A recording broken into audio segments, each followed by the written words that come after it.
За сайн байцгаана уу. Өнөөдөр та бүхэндээ 2001 онд гарч байсан Охид юу хүсдэг вэ гэх киног товчлон хүргэх гэж байна. Энэхүү кино гэр бүл, хайр дурлал, өөрийнхөө байх тухай өгүүлдэг инээдмийн романтик төрлийн кино юм. За ингээд кинонд орцгоё. Кино маань Дафни гэх охины талаар өгүүлэх ба тэр багасаа ээжтэйгээ хамт Нью-Йорк хотын хятад хороололд өссөн хүмүүс. Дафни жил бүрийн төрсөн өдрөөрөө аавтайгаа хамт байхыг хүсдэг ба ээжээрээ нэг л үлгэрийг дандаа яриулна. Дафнигийн ээжийг Либи гэдэг ба тэр дуучин хийдэг.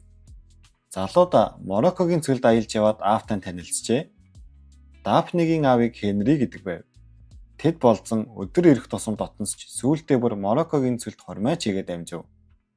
Гэвч Хенригийн гэр бүлийнхэн Либиг тийм сайхан хүлээж авсангүй.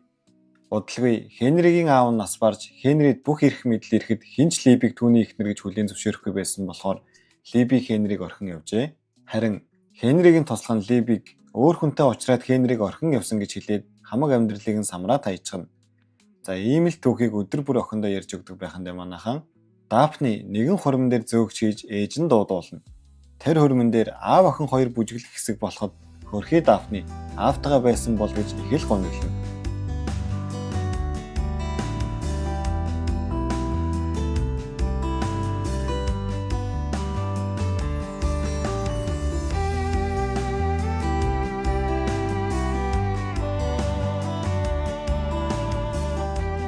Тэгээд тэр аавтайгаа уулзахаар шийдэн Англи улсыг зорино. Таних хүн байхгүй газар ирээд нэг найзтай болноо.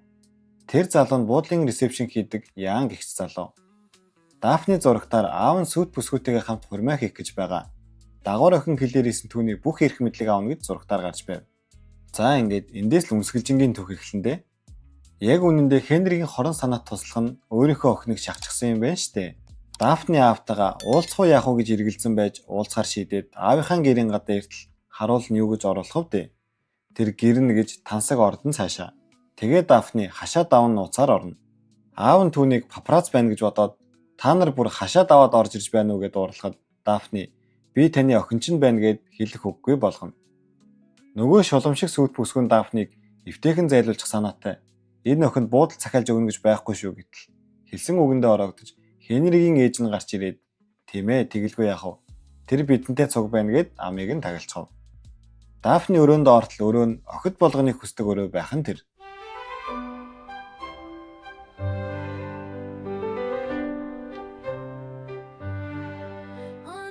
Дафнигийн найз Ян залхахад дагавар охин хэлээр исэн шавар хааж утсаар ч яриулсангүй. Гэтэл аав нь Дафниг хамтдаа арга хэмжээнд явахыг өрөв. Тэгээд юу өмсөх вэ гэд байж байтал хорон санаат ихчин Дафниг тэнэг харагдуулах гэд шаал тэнэг хувцас өмсүүлчихдэг.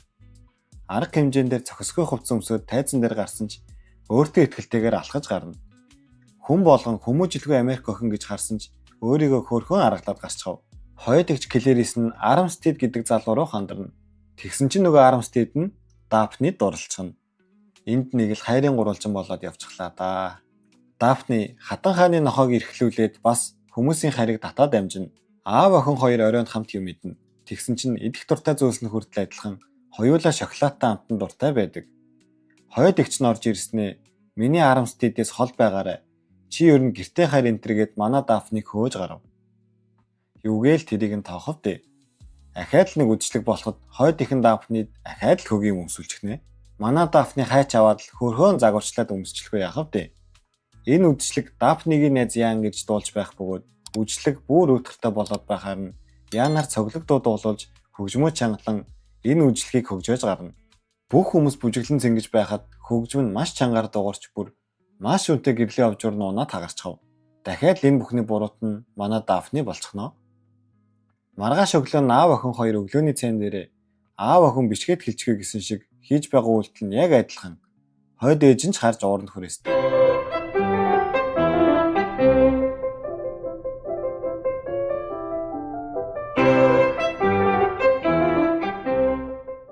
Дафнигийн найз Ян мотоциклээр нь Дафниг болзоонд аваад явхад Хенри охиноо харамлаад ээж рүү нь утсаар ярьж ховлоно. Ян Дафны хоёр гудамжаар зугаалж Ян Дафнид бие хэрхэн авч явах талаар зааж өгнө. Энэ Ян ч бас дээдсийн хүрээллийн хүн юм байна штэ. За бас дахиад л нэг үдшдэг болно. Эдгээр чинь яасан ч хүнчлэг зөхөөдөө. Дафни дээр Армстед ирээд Яныг дорд үзэж Дафнигийн уурыг хүргэнэ. Тэгээд нэг үнсүүлчих гэсэн чинь Дафни тгий гэснээ яг үнсүүлэх гээд нүдэн анж байснаа ус руу түлхчихнэ. Юу гэж үнсүүлэх вэ?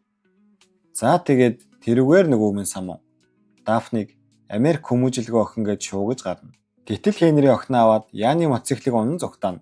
Одоо л нэг дотор хүнээ нээж байх шиг байна да Хенри минь. Дафни аавтайгаа болцож энэ хоёр маань цагийг үнэхээр хөвгөлтэй өнгөрөөж хашаад авч аав нь залуудаа өмсөж байсан сахин өмдөө өмсөж үзэж байхад нь хорон санаатай сүйд бүсгүнд хараад бүр шок.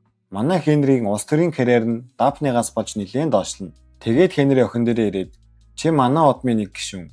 Тийм болохоор олонний өмнө бие зөв авч явах хэрэгтэйгээд эцэг хүн шиг хідэн үг хэлнэ. Манай Дафны хомсны будгаа арилгаад хуучин хувцсаа хаяад жинхнээсээ үлгэр жишээ охин болж апдейт хийн. Тэгсэн чинь нөгөө нэг Ян чи миний мэддэг Дафны биш байна. Эргээд хуучны Дафны болохоор намайг дуудаарай энтергээд гомдлоод яваад өгөв. Ингээд Дафныг олон нийтэд танилцуулах үдшилэг болоход Дафнигийн эмээн түнд гүнжийн титэм өгч мөн Дафнигийн ээжлийг би ирчихсэн Хенритэй уулзна. Энэ хоёр нэг нэгээ их л хайрын харцаар ширтээстэй. Энэ үжлэг дээр яанч мөн ирж дуулж байдаг.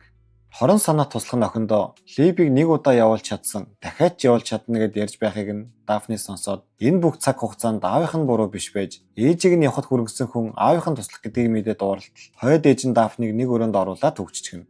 Энэ хэсэг нь яг л өмсгөлжин санагдуулж байгаа үстэй манайхаа. Аав охины бүжиглэх үе болоход Дафни байдаггүй. Уг нь Дафнигийн хамгийн их хүсдэг зүйл шүү дээ. Хойд ээж нь албаар өөрийнхөө охиныг бүжиглүүлчихв. Либи охиноо хайж явсаар гаднаасаа цойжлуулсныг нь олоод хаалгыг нээн гаргаж Дафны аав дээрээ гүн очтол аав нь хойд эгчтэй нь бүжгэлж байв. Тэр ч хойд эгчтэй тэтмээ өгөөд чи хүссэн бүхнээ авлаа гэж хэлээд яваад өгөв. Хенри охин дээр очиод хүлээлдэ гэж гойход Дафни би одооноос жинхэнэ өөрөөрөө байхыг хүсэж байна гэж хэлээд Америк руу гэртээ харна. Аав нь Дафныг явсны дараа их л өгүүлнэ. Тэр удаан хугацаанд бодсны эцэст охиныхоо төлөө мөн харийнхаа төлөө бүх улс төрийн карьер орхихоо олон нийтэд мэдэгдэнэ. За ингээд үзэгдэл солигдож Дафны нэгэн хурим дээр зөөгч хийж ээж нь дуудуулна. Аав охины бүжгийн хэсэг болох үеэр Дафнигийн аав нэрэн охиндоо хайртай шүүгээд аав охины бүжгийг бүжиглэж энэ бүхний эцэст Дафнигийн хүсэл нь биелнэ. Ингээд ч болоогүй яанч бас ирчихсэн байв. Дафни яантай бүжиглэж аав нээжтэй нь бүжиглснээр кино дуусна. Үгүй арай дуусаагүй юм байна. Хорон санаатай эгч туслах нь яасан юм бэ гэж юу? Хойд эгч нь шалиг арамс тэттэйгээ гэрлэж хорон санаатай туслах нь жуулчдад тайлбарлагч болсон байдаг.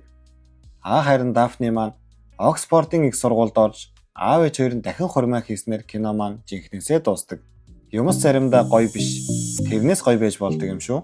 За манайхаа кино маань таалагдсан бол лайк болон сабскрайбаа дараад биднийг дэмжээрэй. Та бүгдэд баярлалаа.